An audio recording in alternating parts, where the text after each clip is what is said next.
Bahaya berhutang. Ma'asyiral muslimin wal muslimat rahimani wa rahimakumullah. Kenapa saya ingin angkat permasalahan ini? Karena hari ini kebanyakan manusia, bahkan boleh jadi mungkin ada di antara kita yang berhutang piutang. Padahal hutang piutang ini perkara berat. Makanya ayat terpanjang dalam Quran itu ayat yang bicara soal hutang piutang. Dan itu bisa kita lihat dalam akhir-akhir dalam surah Al-Baqarah. Hampir satu muka tuh ayat itu bicara soal hutang. Ma'asyiral muslimin yang dimuliakan Allah Subhanahu wa taala. Selama manusia masih membiasakan untuk berhutang, maka selama itu manusia tidak akan bahagia hidupnya. Ingat bahwa selama manusia terbiasa berhutang, maka selama itu dia tidak akan mendapatkan kebahagiaan dalam hidupnya. Ma'asyiral muslimin yang dimuliakan Allah Azza wa Jalla. Kalau kita cerita tentang hukukul mayyit, hak-hak yang harus kita tunaikan kepada orang yang meninggal dunia, maka yang pertama kali yang harus kita lakukan sebagai ahli warisnya adalah membayar hutangnya. Jadi kalau ada orang yang meninggal dan kita sebagai ahli warisnya, maka yang pertama kali dilakukan ahli waris adalah ada tidak dia hutang kepada orang. Kalau memang tidak ada, alhamdulillah. Tapi kalau ada, maka sisihkan dari harta waris itu, bayar dulu hutang-hutangnya. Kalau sudah terbayar hutang-hutangnya, baru sisanya kita beli kain kafan untuk si mayat.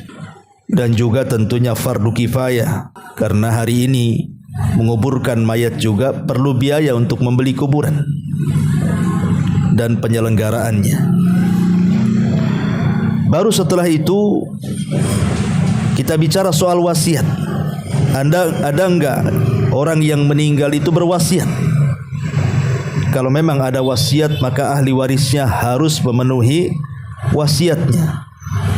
Seperti umpamanya sebelum meninggal dia berwasiat atau bernazar ingin pergi haji ataupun ingin pergi umrah, tapi Allah takdirkan kemudian dia tidak sampai haji dan umrah, keburu meninggal.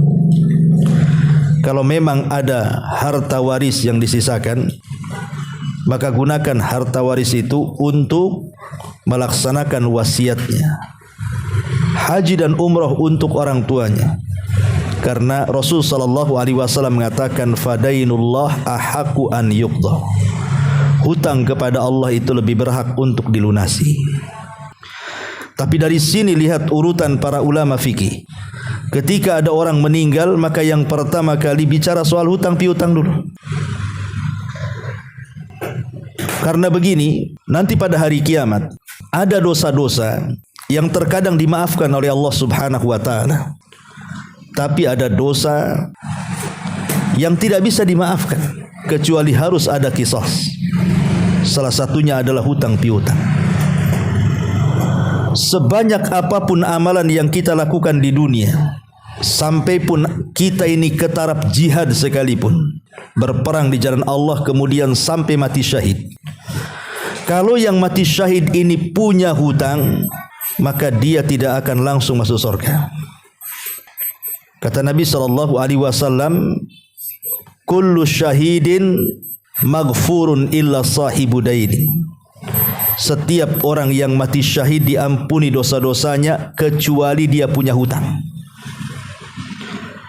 Kalau seandainya amalan sebesar syahid, orang yang mati dalam pertempuran yang Allah katakan harusnya dia masuk surga tanpa hisab dan adab, tertahan masuk surga karena hutang piutang, apalagi hanya amalan-amalan di bawah daripada orang yang mati syahid.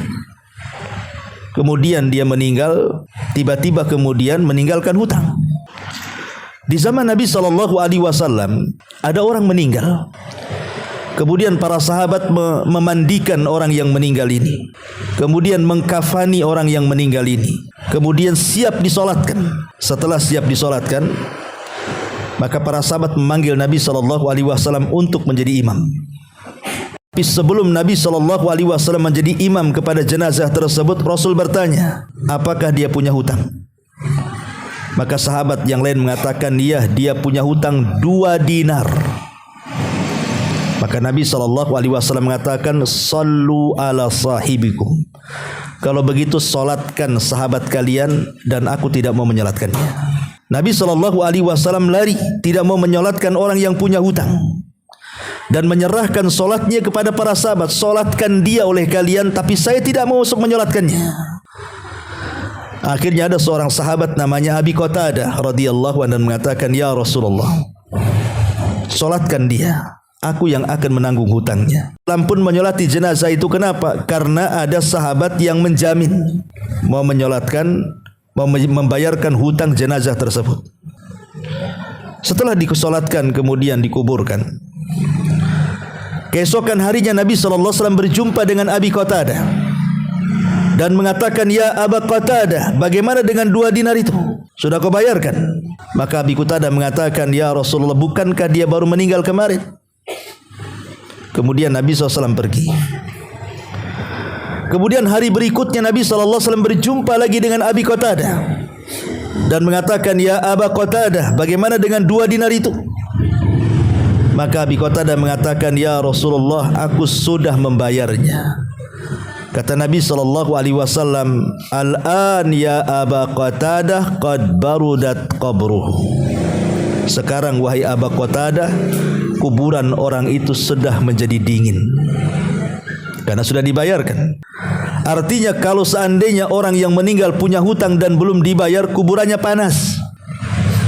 Tetapi setelah dilunasi hutang-hutangnya, maka kuburannya akan mendingin.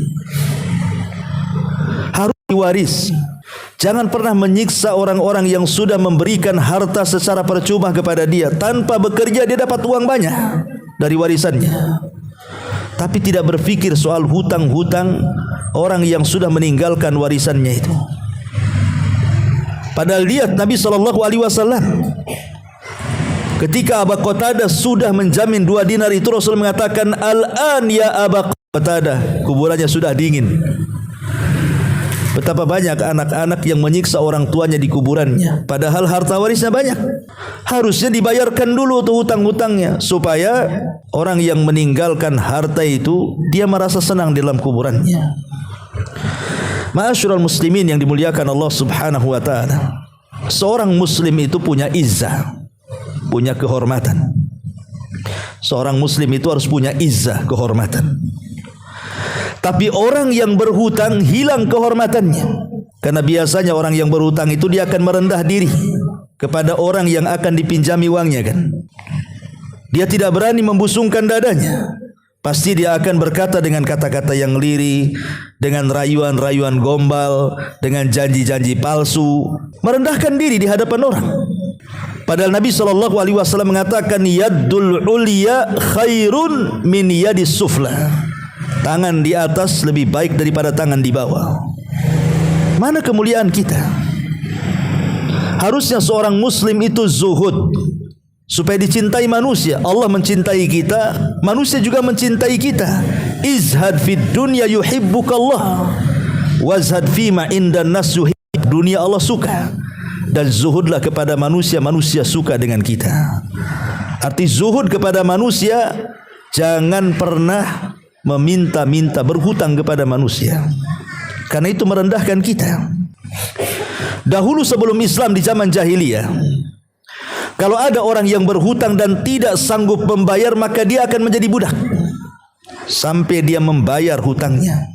Kalau dia tidak bisa membayar hutangnya, maka selama itu dia menjadi budak kepada tuannya. Itu di zaman dulu, di zaman sebelum Islam. Di zaman jahiliyah, kalau seandainya anda berhutang kepada saya, kemudian anda tidak sanggup bayar, maka saya akan perbudak anda sampai hutangnya dilunasi. Tapi dalam Islam tidak demikian, Allah mudahkan. Bahkan dalam Islam ada aturan menagih hutang. Fanadiratun ila maisaratin. Lihat kemudahan orang yang menghutangi atau yang berhutang kepada kita. Ma'asyiral muslimin yang dimuliakan Allah Azza wa Jalla, masalahnya kehidupan hari ini berbeda dengan kehidupan orang dulu. Kalau orang dulu mereka punya hutang itu rasanya tidak pernah merasa aman hidupnya. Tuhifu anfusakum qabla amniha, kata Rasul. Jangan membuat ketakutan kepada diri kalian setelah datang keamanan. Dulu kita aman, tiba-tiba timbul rasa takut. Kemudian Rasul bertanya, apa maksudnya wahai Rasul? Maka Rasul mengatakan, ad-dainu, hutang. Lihat orang yang hutang, ketakutan hidupnya gitu. Apalagi kalau sudah jatuh tempo, apa enggak takut hidupnya tuh, gemetar-gemetar tuh. Jangan-jangan dia datang lagi. Kemudian hidupnya mengurung diri dan menutup diri. Malam dia stres, bingung, tidak bisa tidur. Siang pula dia menghilang, sembunyi di kolong ranjang. Karena takut, ya. Pada Rasul mengatakan, jangan kalian membuat takut setelah adanya keamanan. Makanya saya nasihati sama ibu-ibu ini, jangan suka berhutang, kasihanilah suami itu.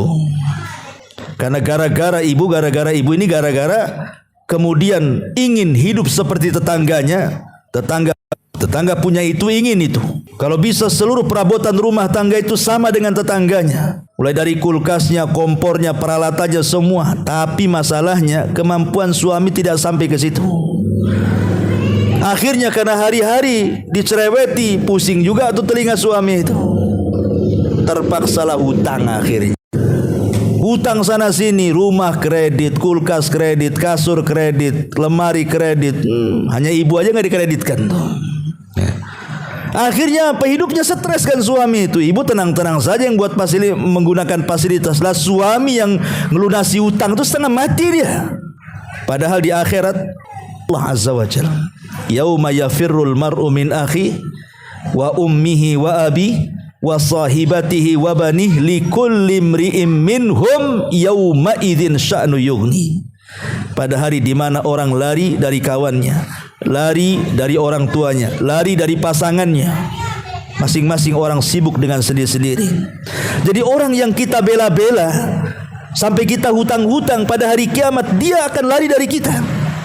Lalu apa gunanya kemudian kita mengikuti gaya dia, kan begitu? Makanya para suami jangan mau kalau dikompori istri itu. Kecili apinya, jangan besar-besar gasnya. Kalau bisa jangan semua yang dituruti. Saya paham. Saya kira semua paham bahwa kehidupan hari ini memang kita memerlukan uang untuk membeli sesuatu yang kita inginkan. Tetapi bukan berarti kemudian memudah-mudahkan soal hutang. Boleh kita berhutang dalam kondisi memang kita ada hajat dan kebutuhan. Anak sakit mau berobat tidak punya uang, terpaksa hutang, tidak ada masalah. Ya.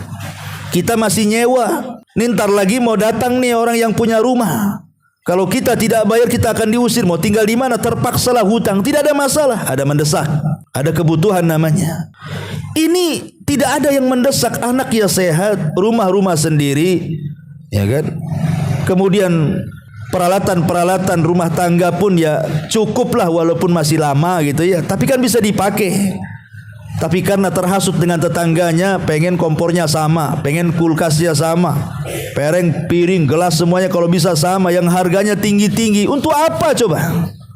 Nggak ada gunanya itu.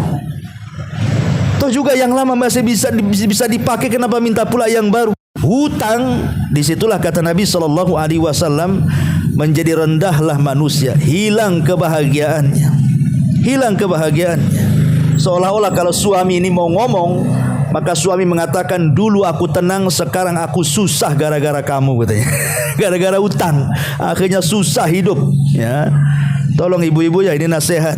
Ya, jangan menyulut emosi gaya tetangga, gaya orang. Hiduplah zuhud ala kadarnya. Hidup kita loh ndak lama. Berapalah kita hidup? 60-70 tahun. Gak akan lama. Tiba-tiba kemudian kita dililit hutang, kemudian meninggal. Orang yang mati syahid saja tidak bisa masuk surga karena hutangnya. Apalagi kita yang bukan mati syahid, ibadah kurang, hutang pula banyak. Kira-kira gimana ceritanya? Ma'asyiral muslimin yang dimuliakan Allah Subhanahu wa taala. Makanya kita lihat akibat hutang ini banyak masalah di masyarakat. Ada suami menceraikan istrinya karena istrinya berhutang, suaminya tidak tahu. Ketika tahu, suaminya pula suruh bayar. Ada orang bertengkar gara-gara hutang kan. Gara-gara hutang bertengkar, tetangga pinjam uang ke tetangganya, tidak sanggup bayar. Wah, bertengkar hebat. Terkadang tidak jarang sampai bunuh-bunuhan, bahkan sampai bunuh diri. Kita lihat kan di medsos itu, gara-gara orang pinjam hutang di pinjol, itu penjol namanya, pinjol, ya. Akhirnya tidak sanggup bayar, rupanya pokoknya tidak lebih besar daripada akhirnya kemudian dia stres bunuh diri. Bayangkan. Ya. Makanya Nabi SAW selalu berdoa. Apa doanya? Kata Nabi SAW, Allahumma inni a'udzubika minal ma'thami wal maghram.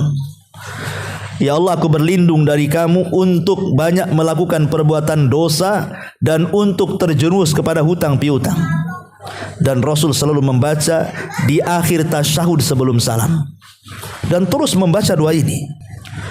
Sehingga kemudian Rasul ditanya, ya Rasulullah, terlampau banyak engkau membaca kalimat Allahumma inni a'udzubika minal ma'tham wal maghram.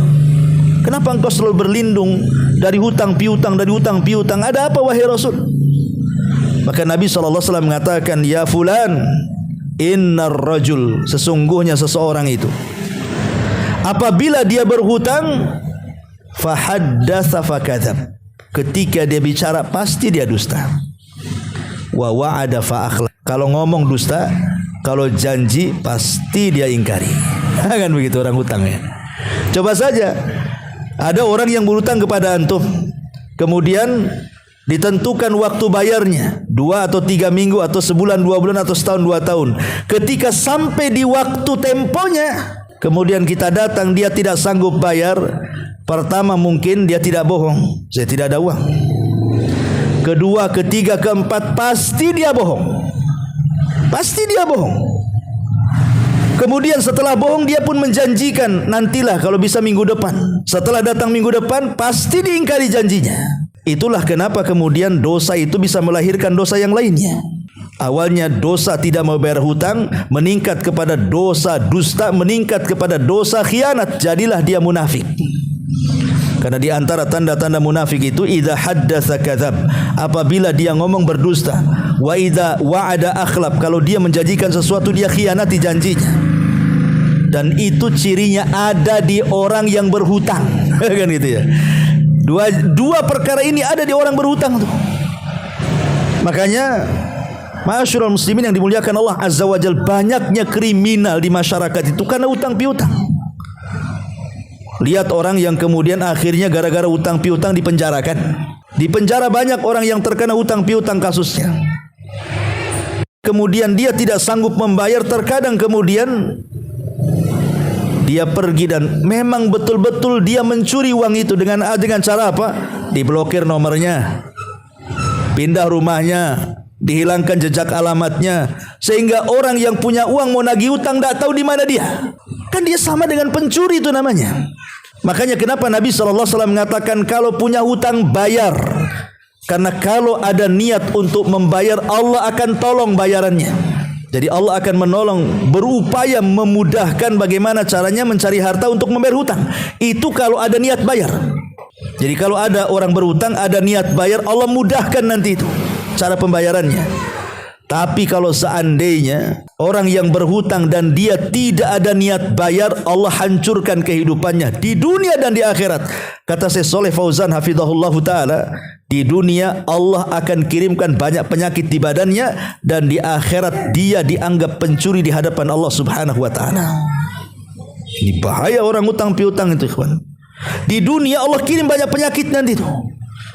Kalau orang punya utang nggak dibayar, nanti macam-macam penyakit datang. Dan di akhirat menghadap Allah dia dinyatakan sebagai pencuri. Dan kelak akan dikisos di hadapan Allah Subhanahu wa taala.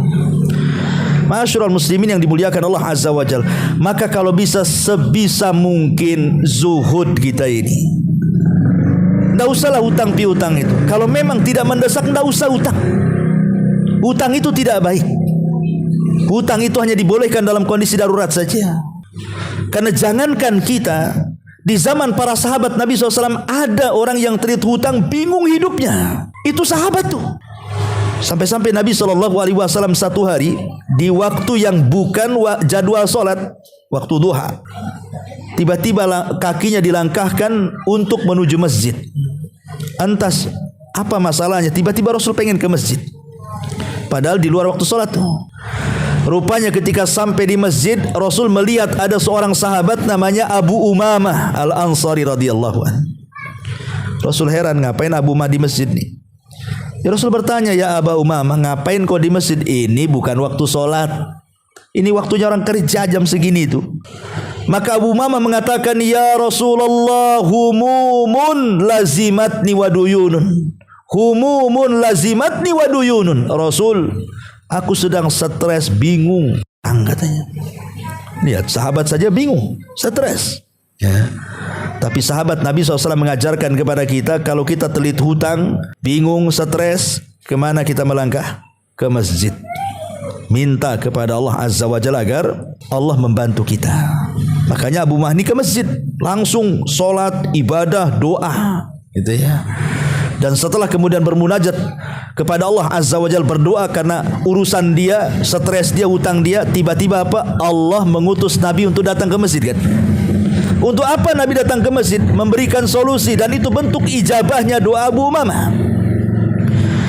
Jadi Nabi mengatakan kepada Abu Umamah, ya, yang kalau engkau baca di pagi dan sore hari, kujamin bingungmu akan hilang, hutangmu akan terlunasi, katanya. Tapi kau harus yakin. Akhirnya kemudian Abu Umamah mengatakan, bala ya Rasul, tentu wahai Rasul, kalimat apa itu yang harus aku amalkan? Maka Nabi SAW mengatakan, katakan ya Aba Umamah di pagi dan petang hari, Allahumma inni a'udzubika minal hammi wal hazan. Allahumma inni a'udzubika minal hammi wal hazan. Kemudian wal jubni wal bukhl wal azzi wal kasal wa ghalabati daini wa qahrir rijal, kata Rasul. Katakan ya Aba Umamah, udzubika minal hammi wal hazan. Ya Allah, aku berlindung kepadamu dari kegundahan dan kesedihan. Wa minal ajzi wal kasal, dari kelemahan dan dari kemalasan. Wa minal jubni wal bukhli, dan dari kepengecutan dan kebakhilan.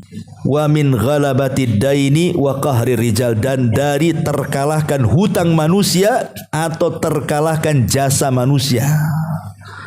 8 permintaan kepada Allah. Pertama, meminta agar bingung kita dihilangkan. Yang kedua, meminta agar sedih kita dihilangkan. Yang ketiga, meminta agar kelemahan kita dihilangkan. Yang keempat, meminta agar kemalasan kita dihilangkan. Yang kelima, meminta agar kepengecutan kita dihilangkan. Yang keenam, meminta agar kebakhilan kita dihilangkan.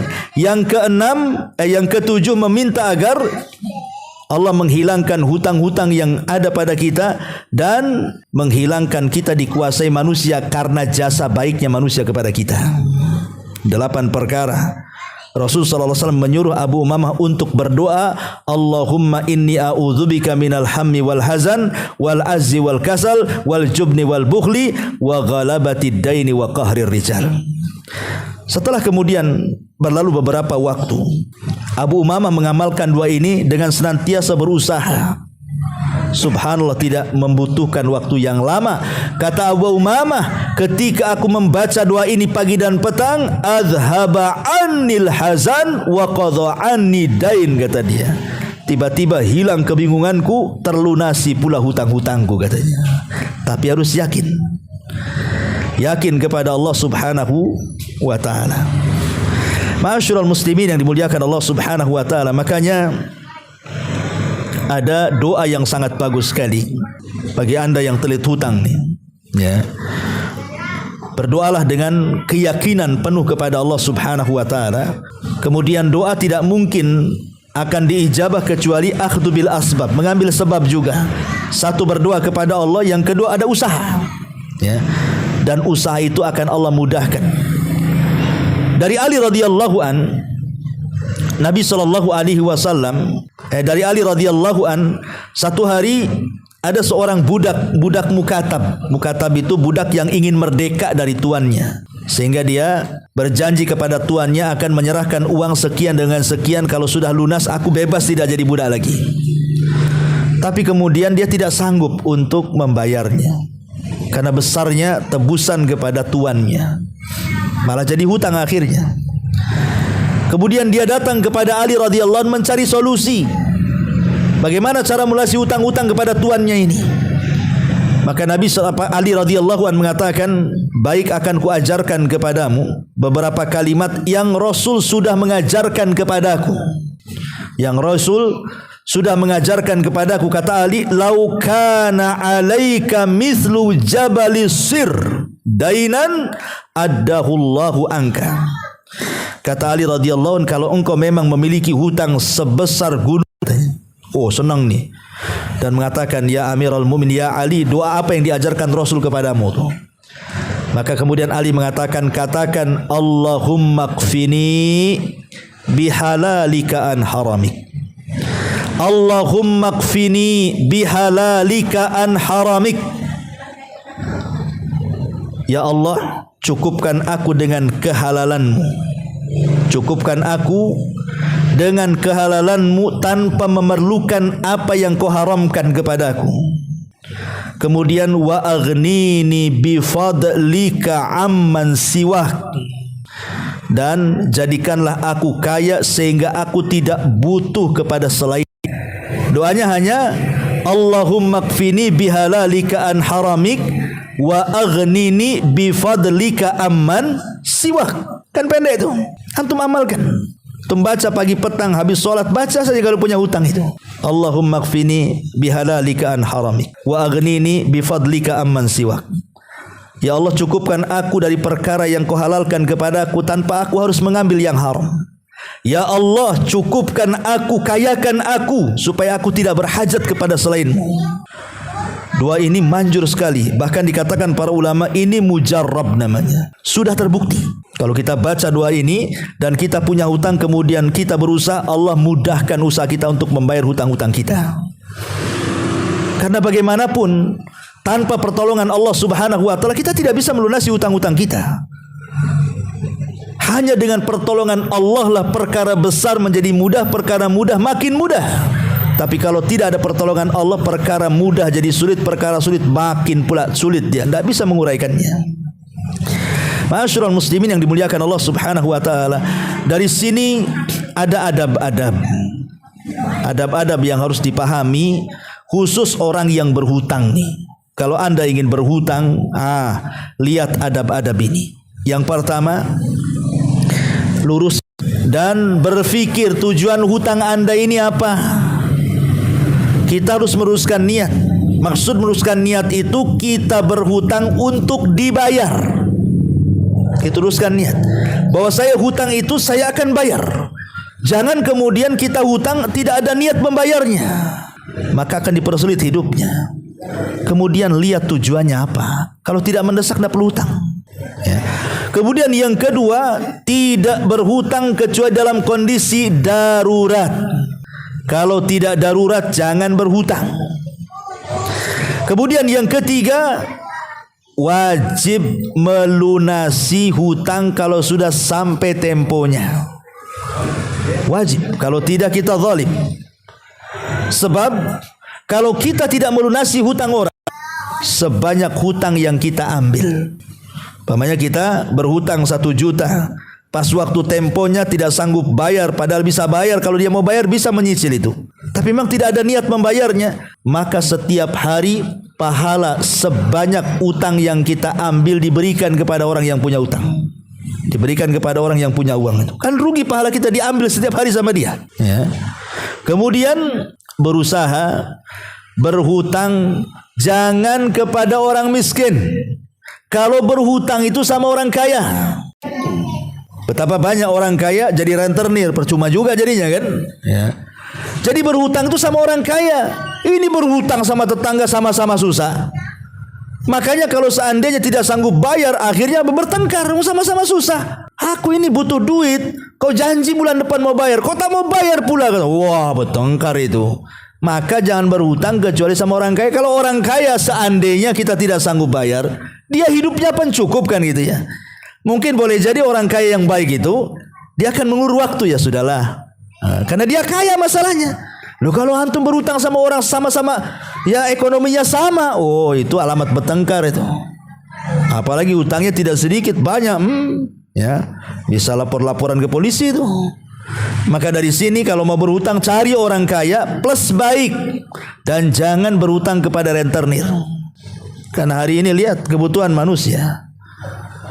Akhirnya apa? Hari-hari ketemu riba coba di mana-mana. Seolah-olah bank itu melambai-lambai, utanglah sama saya, utanglah sama saya. Karena apa? Karena melambai-lambai di tiang-tiang. Silakan pinjam dengan bunga kecil kan itu. Ada tuh ya di pagar-pagar, di tiang-tiang, di pohon-pohon pisang itu silakan. Cukup gadaikan sertifikat motor. Jaminannya. Akhirnya apa? Hutang tak terbayar, motor pula hilang. Dia pun hilang karena masih belum bayar. Bukan hanya motornya hilang, dia aja hilang. Karena takut ditagih hutang. Ma'asyiral muslimin yang dimuliakan Allah Azza wa Jalla, maka carilah kalau berhutang itu sama orang kaya plus dia baik, soleh, supaya kalau seandainya Allah takdirkan kita tidak sanggup bayar, adalah keringanan dari dia. Yang kelima, utang hanya sesuai kebutuhan, jangan lebih daripada kebutuhan. Ya. Kemudian juga wajib memenuhi janji. Kalau berhutang itu jangan asal ngomong untuk dikhianati. Jangan asal ngomong untuk didustai. Memang betul-betul kita berhutang dan kita berazam saya akan bayar. Harus seperti itu. Ya. Karena Allah mengatakan wa aufu bil ahdi innal ahda kana mas'ula, dan penuhilah janji karena janji itu pasti dimintai pertanggungjawaban di hadapan Allah Subhanahu wa taala. Kemudian yang nomor 7, wajib membayar hutang tepat waktu dan tidak menunda-nunda. Kenapa? Karena Rasul mengatakan matlul ghani zulmun. Orang yang sanggup memberikan hutang, membayar hutang, kok diulur-ulur waktunya, zalim dia. Zalim, ya. Dia sanggup membayar, tapi diulur-ulur waktu. Pamannya nih, besok hari terakhir kita bayar hutang, ada duitnya. Tapi ketika datang besok orangnya tak datang. Alhamdulillah masihlah bisa kita pakai. Bayangkan, alhamdulillah pula masih. Cari orang itu. Ya. Afwan kan ya, hari ini sudah waktunya, antum gak datang, gak apa-apa, aneh datang ke antum, pokoknya saya bayar. Itulah seorang muslim seperti itu. Dan jangan lupa kalau seandainya kita sudah bayar, berterima kasih, ucapkan jazakumullahu khairan. Kata Nabi SAW, siapa yang berbuat baik kepada kita, kemudian kita ucapkan jazakumullahu khairan faqad ablag fis sana, maka itu pujian yang paling agung di hadapan Allah. Katakan kepada orang yang sudah menghutangi kita, dia kan sudah berbuat baik sama kita, ya kawan. Bayangkan dia bekerja lelah letih untuk dapat uang, tiba-tiba kita datang pinjam uang, hanya dikasih begitu saja, kan dia orang baik berarti itu. Jangan kebaikan orang kita balas dengan keburukan. Dia sudah baik sama kita loh. Dia memberikan uangnya hasil jerih payah dia, kita tak mau bayar hutang pula. Di mana akal kita coba? Maka sebagai imbalannya, kalaupun kita memang punya rezeki lebih, kasih hadiah selama memang dia bukan ahli rentenir.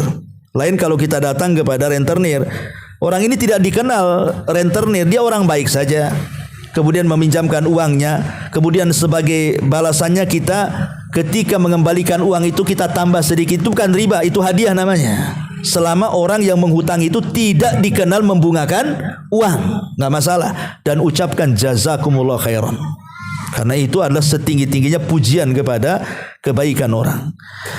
Kemudian yang nomor 8, memberi kabar kalau bisa. Kalau memang kita tidak sanggup bayar nih, umpamanya nih besok sudah waktunya, kita tidak tahu besok ada uang atau tidak, dan memang kita sudah berusaha, kasih kabar ya kepada orang yang kita pinjami uangnya. Jangan sampai was-was dia, gimana ya saya nggak ada uang, atau gimana saya ada barang di rumah, ambil sajalah sebagai jaminan atau apa. Kasih kabar, jangan buat was-was orang yang punya uang. Kemudian juga yang nomor 9, harus berusaha keras. Jangan leha-leha, kalau punya hutang itu semangat kerja. Karena bagaimanapun kita khawatir kita mati, hutang pula, dan kita jadi panas gara-gara hutang yang belum tentu ahli waris membayarkannya. Ya. Kemudian juga mendoakan kebaikan, sama-sama berdoa. Ya.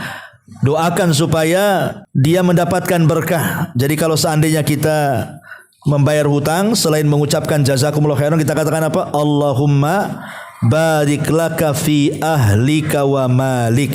Ya Allah, semoga Allah berkahi kamu, keluarga kamu dan hartamu karena kau sudah berbuat baik memberikan utangan kepadaku. Begitu cara doanya.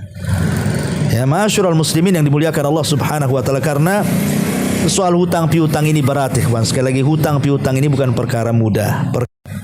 Orang mati syahid aja tidak bisa langsung masuk surga. Dan orang utang piutang, tapi anehnya subhanallah ya, hari ini saya juga nggak masuk di akal saya.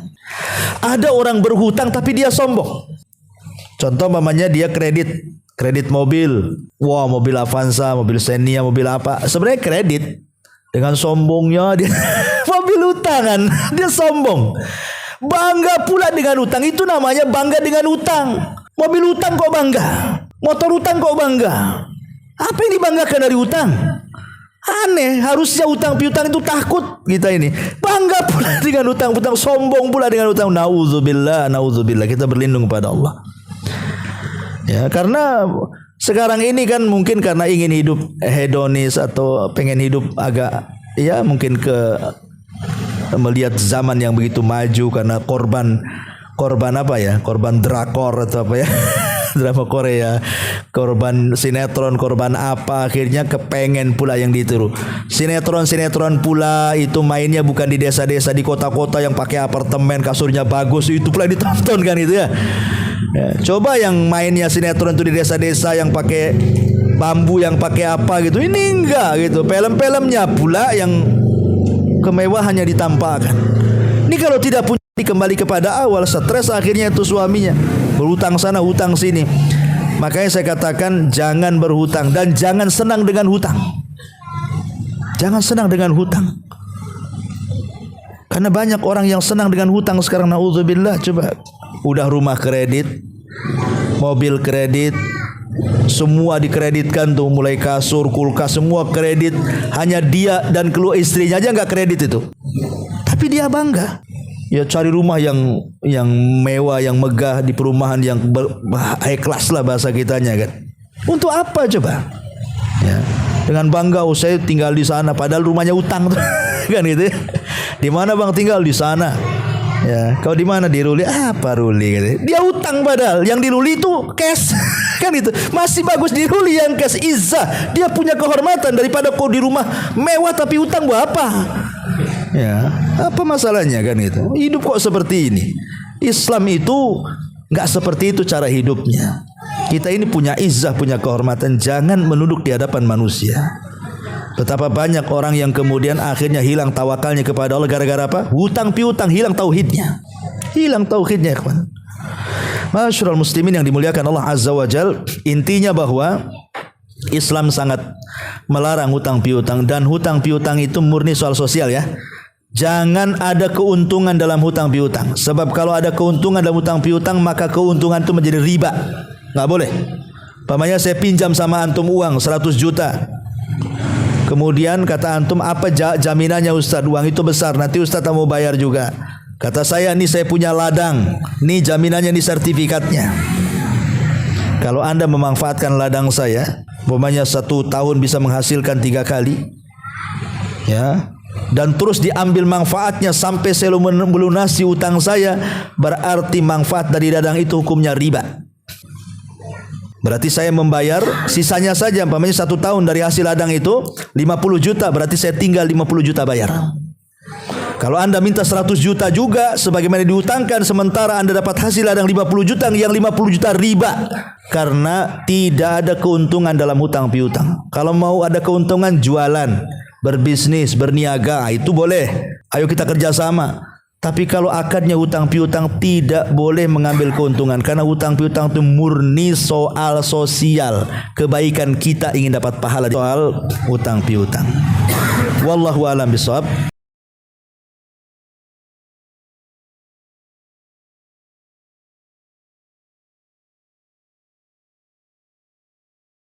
Subhanallah walhamdulillah wa la ilaha illallah wallahu أكبر سبحان الله